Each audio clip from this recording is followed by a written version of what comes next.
Hey guys, welcome to Woman Up, a series that aims to start conversations. And I'm really excited about today's episode because joining me is a very unique couple, Reshma and Sahitya Dewda, who have reversed the roles in the traditional sense, where Sahitya is the house husband and Reshma is the one who's working.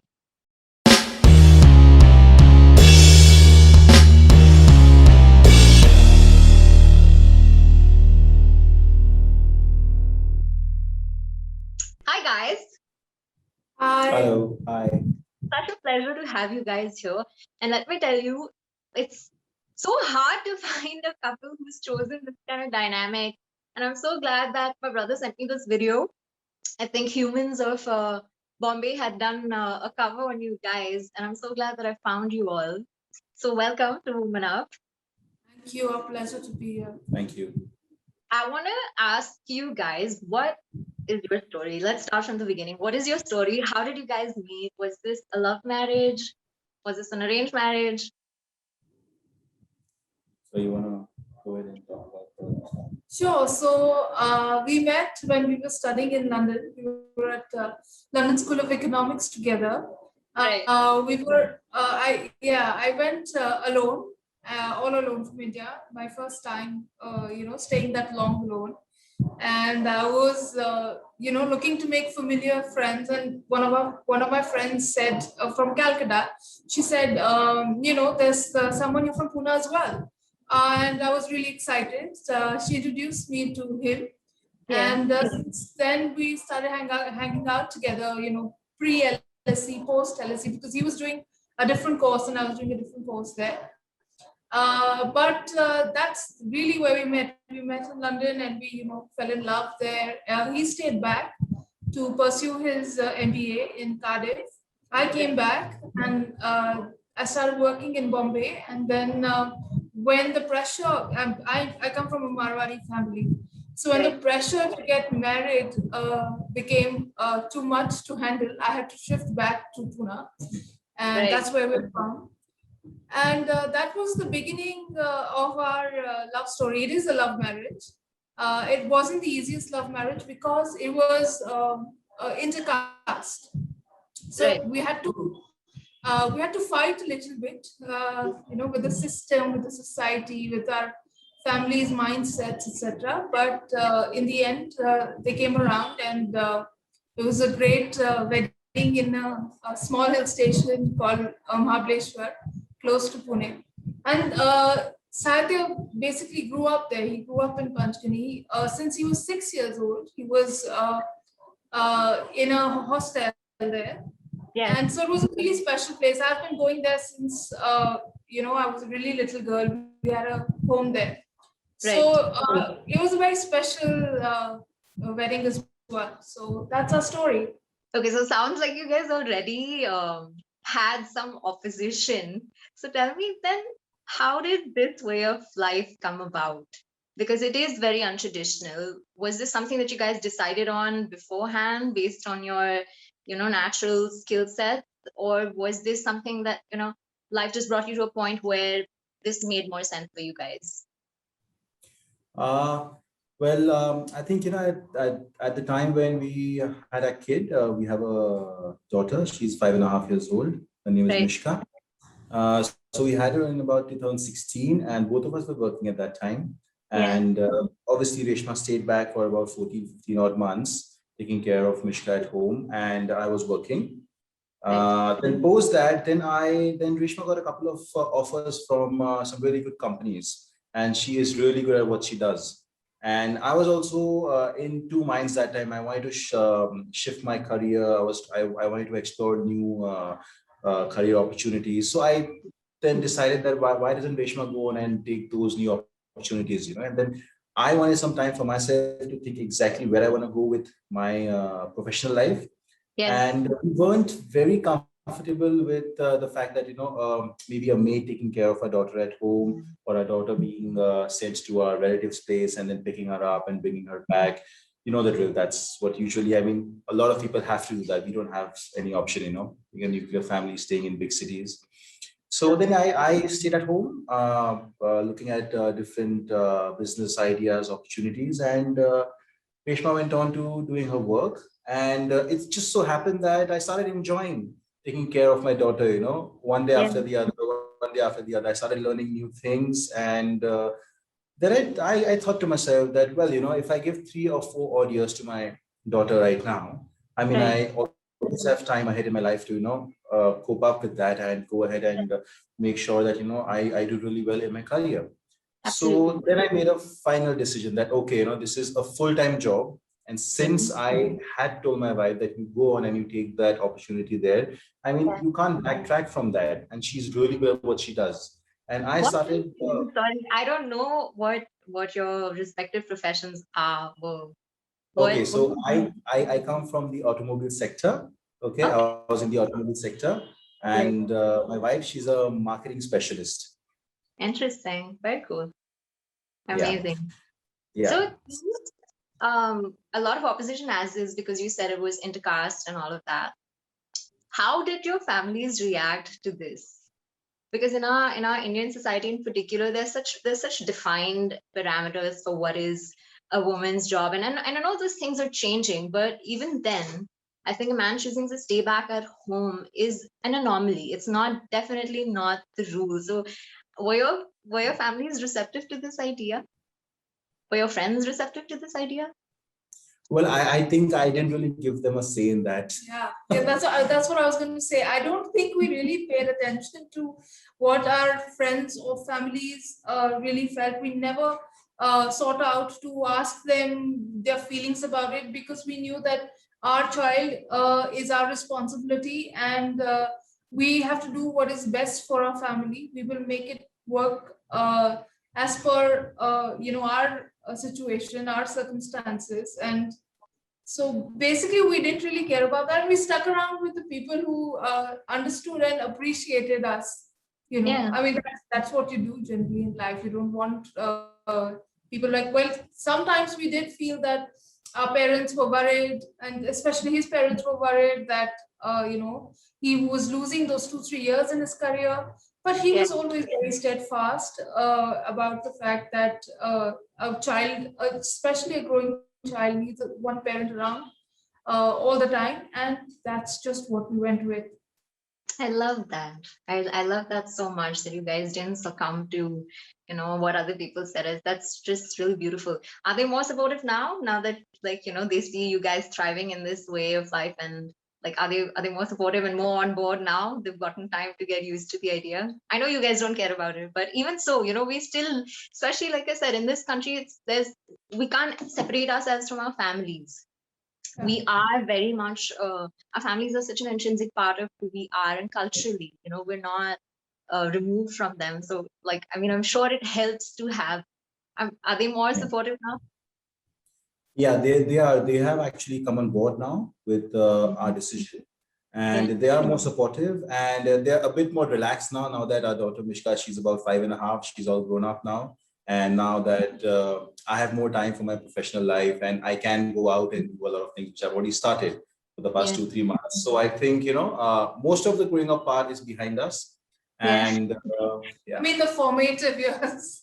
That's Like they fine. say, the first 5 years is when she needed us, one of us, to be around, because so many things change in a child, right from learning to crawl to teething to learning to walk, to, socializing the kid. There's a lot that changes in a short period of time.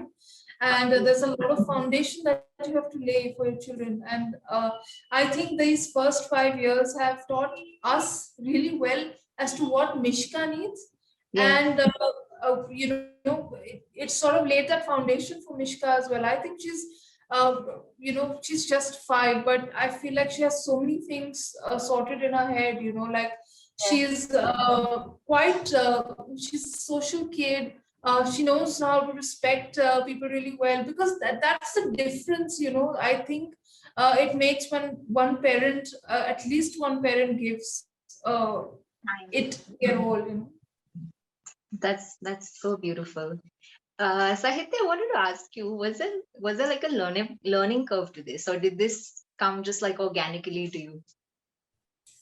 Well, to be honest, it actually came organically to me, and I just took on every task everything was very new for me. So I learned on the job. Right. There was no one around to teach me how to do what to do. Yeah. But somehow I think, and Reshma would agree, that I did a good job from the word go. I think it was just inbuilt, No, he was somehow. brilliant. It was, I think it came naturally to him. He's just such a family person. He'll do whatever it takes to make his family comfortable. If there's something, if he could breathe for us, he would do that. I'm sure If that's for all the men around. You guys Well, are so I don't know sweet. about CrossFit, but I know that he do that. He will go to whatever lengths possible to make his family Yeah. comfortable and cared, and he'll protect us. And that was a natural extension for Mishka as well. He just by default he was a good dad because he's a good guy. He's a great guy. You guys are so cute. You guys are giving me couple goals. This is so adorable. Um, Sahitya, I mean, apart from busting all those myths about, parenting not coming naturally to men and it coming naturally to women, um, I want to ask you if it had any effect on your social life, like that decision, because again, there's such a, I don't want to say strict, but a fairly well-defined framework of what is considered masculine or masculine responsibilities. Again, in a patriarchal society, again, things are changing, but we're still not where we'd want to be, in terms of acceptance for these Yes. things. Did Yes. that at any point affect your social life, or did it, if I can say, threaten any of your male friends' masculinity, seeing, No. you taking on this role? So, if I'm to put it down very bluntly in front of you, like Reshma mentioned, you do hang around with people that you like, and who are just like you. So I never went around telling everyone what I'm doing in my professional life or I'm spending most time at home, but somehow everyone knew about it. And I did feel from the other side of the spectrum, I'm going to talk first, that they somehow sort of understood that, okay, there's not much happening professionally from this guy right now. So they would not talk a lot about work or any other thing to me. And I sort of understood that. But in my mind, the choice was very clear. I knew that, it's a very clear bargain for me. These 3, 4 years for my daughter is that I value that much more than what I can do ahead. And I was very secure about myself, that I've had a wonderful education. I've been to different countries. I've worked there. I came back to India. I was working here also with a very Absolutely. good corporate. And so I was very confident and very secure as a person. I always knew that I can pick it up from where I've left it, Yeah. So yes, there was a bit of people not appreciating what I do, but they never came up. They will never come up to you and speak to you in the Yeah. society that we live in. So that was there, but that didn't change what I had decided, because once you leave that party or once you leave that dinner, you're going to go back home. Yeah. And those people who are thinking about that are not coming back home with you. Absolutely. So it says your situation remains the same. You have to be headstrong and make sure, okay, this is what it is. When your wife is going out, she's working, she's putting food on the table. You have to Right. make sure that the house is okay. Yeah.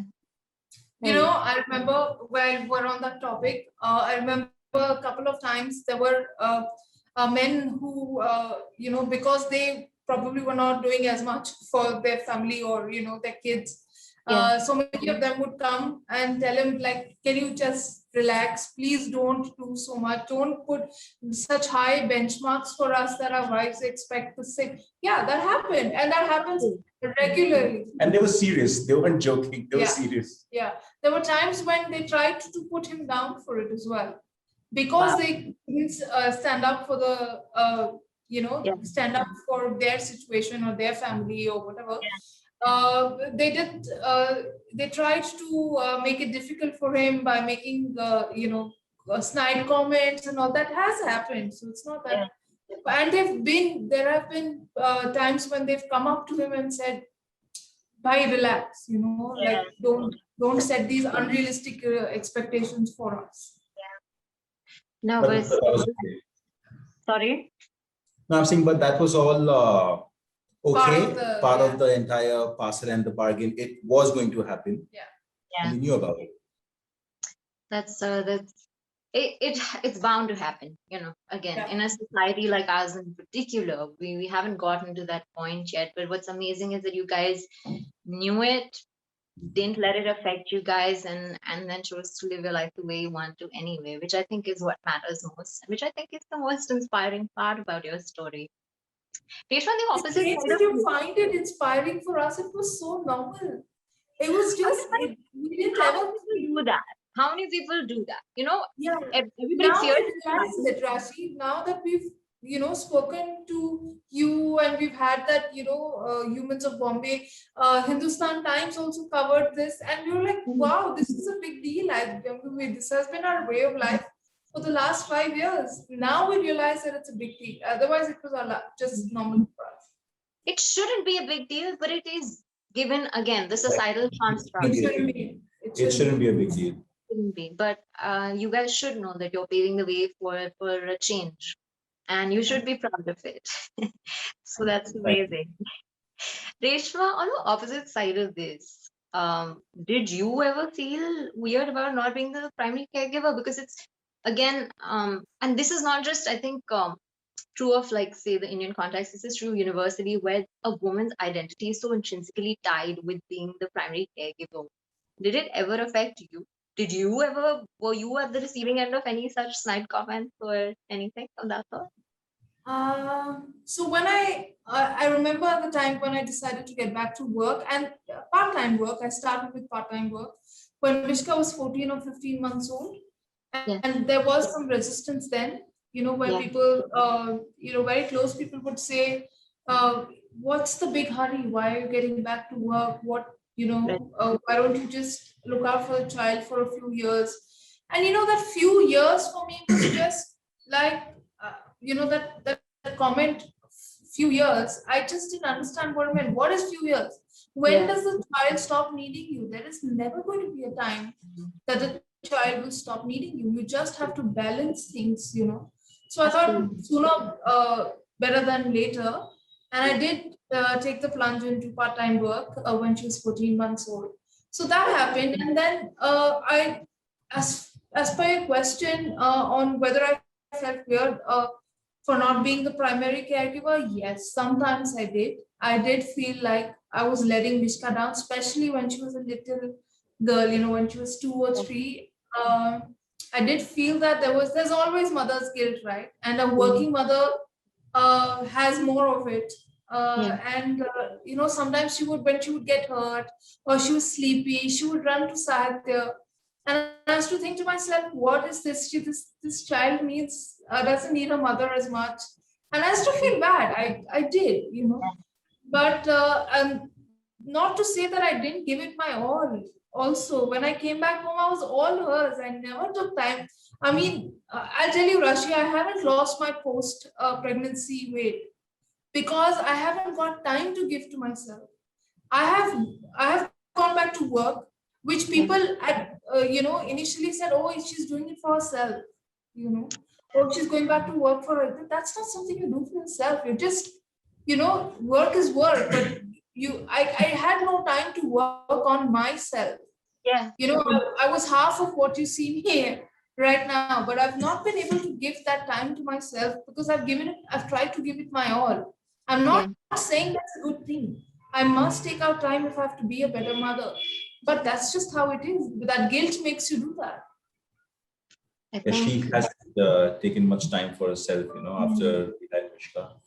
And even after she came back from work, she made sure that, she spends some time with her, whatever time of the day is left. She did make sure that she spends it with the daughter. I think from the sounds of it, you're doing the best you can, Reshma, and I don't think you should have any guilt actually whatsoever, because it's important to do everything. Like you said, it's important to balance everything. Everything is important in life.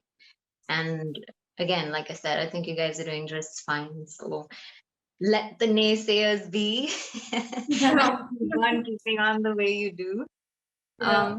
So in this process, did you encounter or end up meeting other house husbands? Have you come across that? No, None? Not one? truth, no, no, Yeah, not not one, one. not one. And you guys wonder why your way of life is inspiring to people. Good Literally, fathers, yeah. There are many good fathers around us. for But sure. yeah. We're right now talking about men who choose to stay at home. There, which is not to say that other men are not good fathers. Yeah, It's just yeah, about this particular choice.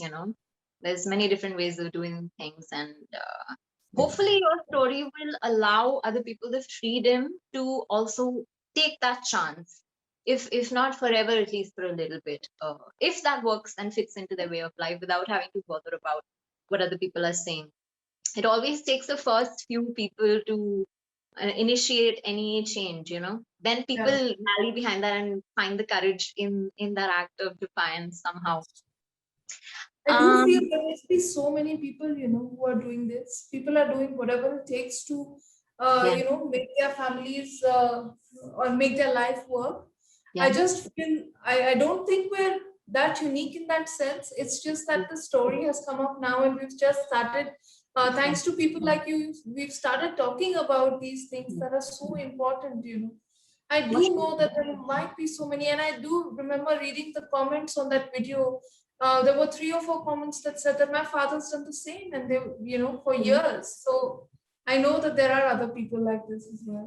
I'm sure they are, but they're still an anomaly. Like, I don't know Yeah, anyone in my absolutely. immediate surroundings, even a few people removed, um, that do it. So I'm sure there are people, but there just aren't enough for it to have become normal. That's true. I want to ask you guys lastly, do you want to bust any myths about this entire concept, or say something to people who may not understand this choice?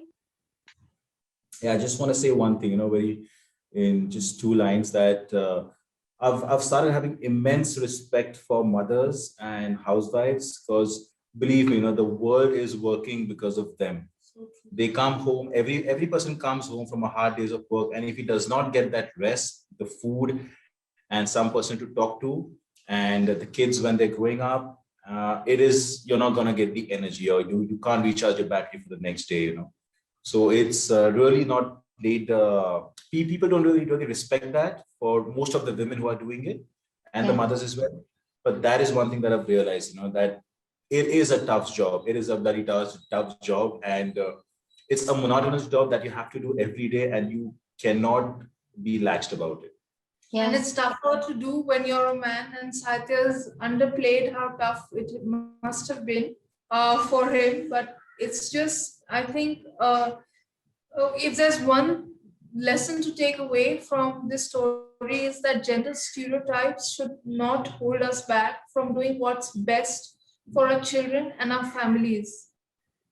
Because strengths lie, if basically, people say, if men can do it, why not women? I'm saying, if women can do it, why not men? Right? It Very has to true. be something that you uniquely craft out. Your arrangement is unique to you. Your life is unique to you. What you do to enrich it, what you do to make it better, uh, shouldn't be defined by gender stereotypes. I And agree. that's something that we've I think we'll successfully be able to do. It's not like it's not been tough on the marriage also. There have been many, this is real life. There have been many times when I've been insecure, when he's been insecure, when we've always talked about what's going on, what should we do? Is life going the right way?